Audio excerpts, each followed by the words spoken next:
कल के दिन शाम होते होते एक नोटम जारी हो गया। नोटम जारी हुआ जिसमें यह कहा गया कि प्यूर्टो रिको, अभी मैं दिखाऊंगा मैप पर, कि उसके ऊपर के हवा क्षेत्र में कोई भी हवाई एक्टिविटी करने से पहले विचार कर ले कि अमेरिका यहां पर एक्टिविटी कर रहा है। कैसी एक्टिविटी? हॉट पिट रिफ्यूलिंग की एक्टिविटी कर रहा है, अर्थात चलते हवाई जहाज के अंदर तेल भरने की मतलब प्रैक्टिस की जा रही है। चलते हवाई जहाज में तेल भरना, देखिए तेल भरने के लिए हवाई जहाज चल के जमीन पर भी आएगा, उड़ के तेल फिर भी भर के जा सकता है। बोले इतना समय नहीं होगा हमारे पास, हम खट जाएंगे, मारते जाएंगे, अचानक तेल खत्म हुआ तो दूसरा जहाज हवा में लेके चल रहा है और वो अपने अंदर तेल भरवाया और आगे जाके बम फोड़ आया। तो हॉट पिट रिफ्यूलिंग कहते हैं इसके लिए। जैसे ही कल न्यूज निकली तो लोगों ने यह मान लिया कि वेनेजुएला पर आज रात को भी हमला हो सकता है। क्यों? नोटम जारी हो चुका है, सबसे बड़ा युद्धपोत आकर के खड़ा हो चुका है और हॉट पिट रिफ्यूलिंग चल रही है। इस सारी चीजों को बाकायदा सैटेलाइट के अंदर दिखाया जाना शुरू हुआ कि देखो साहब, ये बिल्कुल वेनेजुएला के पास पहुंच चुका है। US poised to strike military targets in Venezuela, escalation against Maduro regime। कल के दिन यह खबर बड़ी बनती है। US has decided to strike military sites inside Venezuela. बोले अब तक तो हम जहाजों को मार रहे थे, पूरा बेड़ा लेकर अमेरिका पहुंच जाता है कि अब यहां खड़े होकर के हम वेनेजुएला के भीतर के टारगेट्स को रद्द करेंगे, उनको न्यूट्रलाइज करेंगे, जहां जहां पर अमेरिका ने देख रखा है कि सेना इस तरह से अपनी तरफ से वेपन यूज कर वो ड्रग्स को भेज रही है। ठीक है, ये न्यूज बनती है US set to hit Venezuela. ठीक है साहब, इसके बारे में आप और हमने चर्चा करी।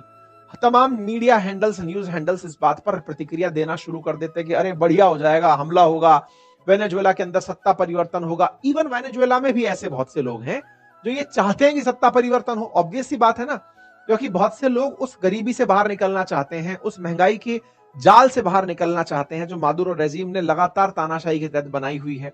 तो जो उनके खिलाफ हैं, उनके खिलाफ जो लोग बाग हैं, वो सब अचानक अमेरिका के हितैषी हो जाते हैं।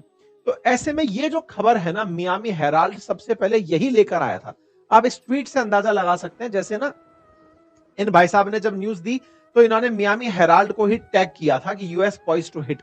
तो ये भाई साहब जो हैं अपनी तरफ से बात बोल रहे थे, बड़े हैंडल्स हैं, सब बड़े प्रभावशाली लोग बाग हैं। इन सबकी न्यूज जब बड़ी बनने लगी तो मियामी हेराल्ड को सर्च किया गया, ढूंढा गया कि भाई तुम ये न्यूज कहां से ले आए कि वेनेजुएला पर हमला होने जा रहा है, अमेरिका का अखबार।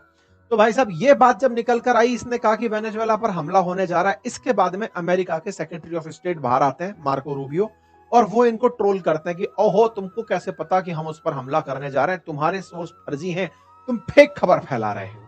अचानक लोगों का दिमाग चौंधा कि भैया तुम सबसे बड़ा ले जाकर युद्धपोत खड़ा किए, रोजाना जहाज तुम मार रहे हो, प्यूर्टो रिको के ऊपर नोटम तुम जारी कर रहे हो, और तुम इसकी खबर को बोल रहे हो कि फर्जी खबर है। मतलब ये चल क्या रहा है? मतलब दुनिया को तुम बेवकूफ समझते हो। हर दिन तुम्हारे द्वारा माहौल बनाया जा रहा है। ट्रंप से पूछा गया कल रात को, ट्रंप जब हवाई एयरफोर्स वन में चलते हैं पत्रकारों को लेकर के, ट्रंप का अलग स्वैग है। पत्रकार उनसे पूछ रहे हैं कि सर बताइए क्या आप उस पर हमला करने वाले? नहीं नहीं, not, it is not true. Obvious सी बात है, वेनेजुएला पर तो हमला, जैसे हमसे पूछोगे ऑपरेशन सिंदूर में पाकिस्तान पर हमला करोगे, बोले नहीं आतंकी ठिकानों पर करेंगे, बिल्कुल वैसा आंसर ये देगा कि सर वेनेजुएला पर हमला करोगे, बोले नहीं इट इज नॉट ट्रू। तो भाई किस पर करेगा? तो ड्रग्स पर करेगा। किसी ने वो सवाल पूछा नहीं।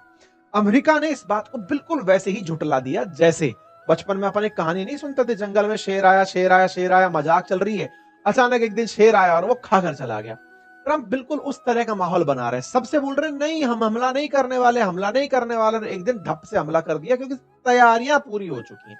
लेकिन फिर भी एक सवाल बड़ा बना कि अमेरिका अगर करना भी चाहेगा तो उसे रोक कौन पाएगा? मतलब अगर वो झूठ की जगह सच भी बोल देता तो क्या ही फर्क पड़ जाता? मतलब मादुरो से डरने की जरूरत तो ट्रंप को नहीं थी। सेक्रेटरी रूबियो को रात ही रात में यह स्टेटमेंट बदलने की तो जरूरत नहीं थी, जब पीटर हेगसेथ हर दूसरे दिन ही किसी जहाज के मारने की खबर अपने पोस्ट पर डाल देते हैं कि वेनेजुएला का एक और जहाज मार दिया, एक और जहाज मार दिया।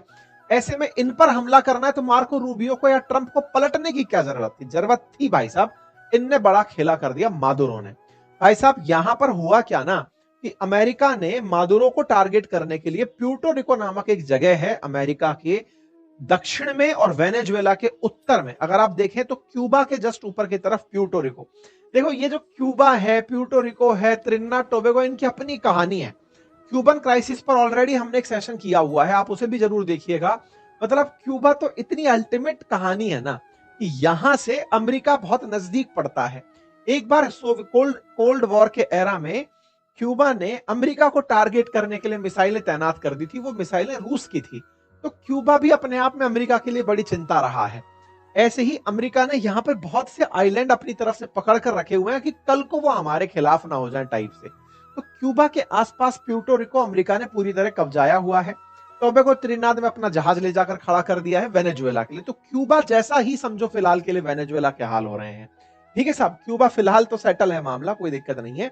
फिलहाल के लिए जब प्यूर्टो रिको की बात आ रही है, क्यों आ रही है? क्योंकि हुआ क्या ना, US restricted Puerto Rico air space for security reason.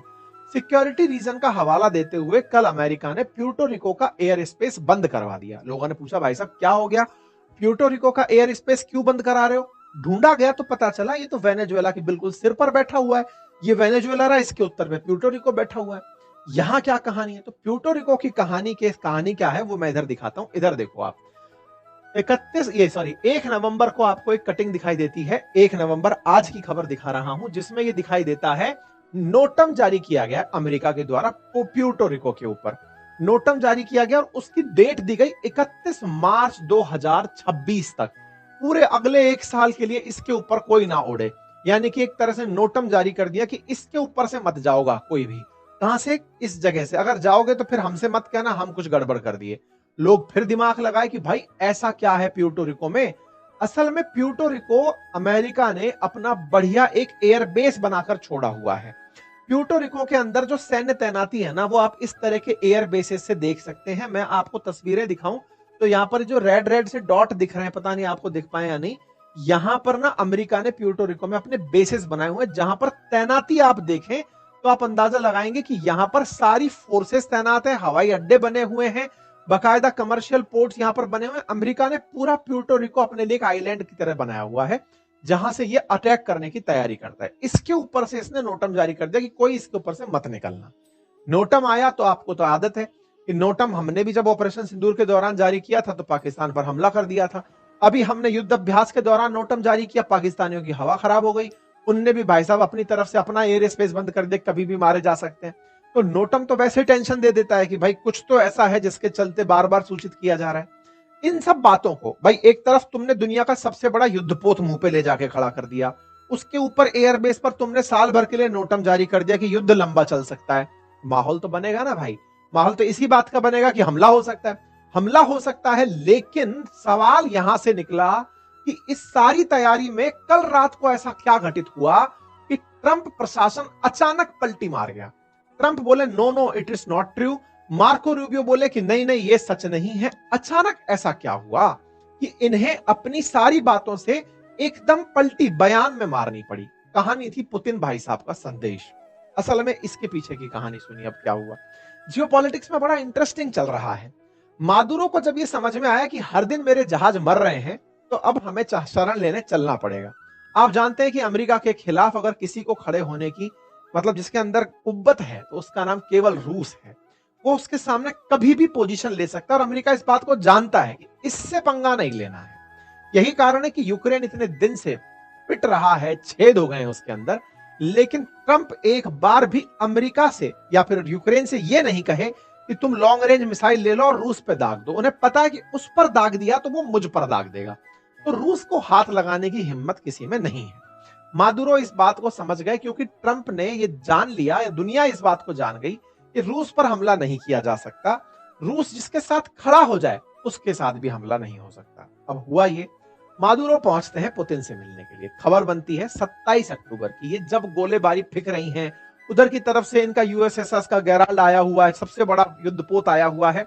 उस समय मादुरो पुतिन से मिलने पहुंचते हैं और यहां जाकर इनके साथ स्ट्रेटेजिक पार्टनरशिप कर लेते हैं। किसी को यह पता नहीं चलता कि इस स्ट्रेटेजिक पार्टनरशिप में बात क्या हुई है। हो गई साहब, रणनीतिक रूप से मित्रता साझेदारी कर ली गई। मादुरो जब इनसे मिलकर के लौटते हैं, ये खबर बनती है कि रशिया और वेनेजुएला के बीच में स्ट्रेटेजिक पार्टनरशिप हो गई है। लोगों ने सोचा कि हाँ हाँ बहुत बच्ची कोई कुछ तो ऐसा करके आए होंगे। स्ट्रेटेजी में ऐसी क्या स्ट्रेटेजी साझा करके आए? बोले साहब इस समय वेनेजुएला अमेरिका से और रूस से मांग कर आया है कि हमें सुखोई दे दो, हमारी रक्षा के लिए, मिसाइल की रक्षा के लिए कुछ तो दे दो ताकि हम अपने आप को बचा लें। तो न्यूज इस तरह से निकलने लगी कि वेनेजुएला ने अपने लिए सुखोई मांगे हैं और अपनी सुरक्षा के लिए इन्होंने इनसे एयर डिफेंस सिस्टम मांगा है। वो बोले कोई बात नहीं, अमेरिका वाले मस्त थे। हुआ कल ये कि 31 तारीख की रात को 8 बजे, देखो घटनाओं को रिलेट करना, मार्को रूबियो रात को पलटा है, 1 तारीख की सुबह सुबह पलटा है, और ट्रंप भी रात को एयरफोर्स 1 में पलटा है कि नहीं नहीं हम हमला नहीं कर रहे हैं। Ministry of foreign affairs Russia की तरफ से एक ट्वीट आता है, इसने सारी की सारी दशाएं बदल दी। क्या था? We support leadership of Venezuela in defending its national sovereignty, taking into account the dynamics of international and regional situation, and we stand ready to respond appropriately to the request of our partner in light of emerging threat। जिस तरह की स्थितियां बन रही हैं उन्हें देखते हुए हम अपने पार्टनर्स के साथ खड़ा होने के लिए तैयार हैं। मतलब इनकी तरफ से संदेश ये था कि अगर आप वेनेजुएला पर हमला करने गए, उसकी संप्रभुता का उल्लंघन किया, तो हम आपके खिलाफ खड़े हो जाएंगे। यही काम तब रशिया ने क्यूबा के लिए किया था, आज उसने यही काम वेनेजुएला के लिए कर दिया। इस बात को सुनते ही भाई साहब पलटी मार गए। मतलब डर तो सोचिए किस हद का है, डरते तो ये भी बहुत है। डर इस बात का कि पुतिन अगर वेनेजुएला के साथ आकर खड़े हो गए तो फिर सारा खेद हो जाएगा। क्यों? क्योंकि फिर वो उधर से हमको मारना शुरू कर देगा। इधर खबर बनती है मॉस्को टाइम्स के अंदर, वेनेजुएला के मादुरो रशिया से मिलिट्री सपोर्ट मांगने आए थे। जिस समय पर ये चीज आ रही थी, ये वाशिंगटन पोस्ट में छपी। वाशिंगटन पोस्ट में क्या छपा कि US ramp up pressure, Venezuela plead with Moscow and Beijing for help. बोले वेनेजुएला ने पुतिन से और बीजिंग से मदद मांगी है। यह खबर अमेरिका के अंदर बड़ी खबर बनकर आती है। मादुरो चाइना के पास भी गए थे, लेकिन चाइना खुद ट्रंप से उलझा पड़ा है ताइवान को लेकर के। उसके अपने मसले चल रहे हैं कि ताइवान और रशिया से तेल पर तुम पहले मामला सेटल करो, हम तुमसे कोई एग्रीमेंट नहीं करेंगे। तो वेनेजुएला चीन के साथ पहुंचा, वेनेजुएला रूस के साथ पहुंचा, लेकिन रूस के भैया पुतिन तो जाने ही इस बात के लिए जाते हैं कि जाओ जियो तुम आराम से, हम तुम्हारे साथ हैं। तो ऐसा करके अब स्थितियां क्या होंगी नहीं पता है। मैंने आपको एकदम लेटेस्ट जानकारी दी है। कल रात तक की खबर पढ़ते तो हमला किसी भी समय हो रहा था। अब की अगर खबर पढ़ते हैं तो खबर यह है कि ये लोग पलटी मार गए, बयान में पलटी मार गए हैं। लेकिन हां, युद्ध के बादल अभी हटे नहीं हैं। देखना होगा कि यह घटना किस तरह आगे बढ़ती है। नोटम अभी भी एग्जिस्ट करता है, क्योंकि अगले साल तक का है। हमला कभी भी हो, आप और हमने पूरी तरह से इस पूरी घटना का विश्लेषण कर लिया है। मिस्टर पीस प्रेसिडेंट पीस के नाम पर पहले B-2 बॉम्बर से ईरान पर हमला कर दिए थे, यमन पर हमला कर दिए थे, ऐसे ही वेनेजुएला पर भी हमला करेंगे, लेकिन कहेंगे यही कि मैं शांति का राष्ट्रपति हूं, युद्ध का नहीं। आप लोगों को क्या लगता है? अपनी राय जरूर कमेंट बॉक्स में दीजिएगा। चैनल पर नए हैं तो सब्सक्राइब कीजिएगा। लेकिन हाँ, यह बात जरूर है कि मिस्टर प्रेसिडेंट जब तक हैं तब तक दुनिया में अस्थिरता बनी रहेगी, और अस्थिरता के समय पर लोग बाजार को लेकर बड़े आशंकित रहेंगे। और बाजार की जब जब आशंकाएं होंगी तो बाजार के अंदर इन्वेस्टमेंट के मोड बदलते रहेंगे।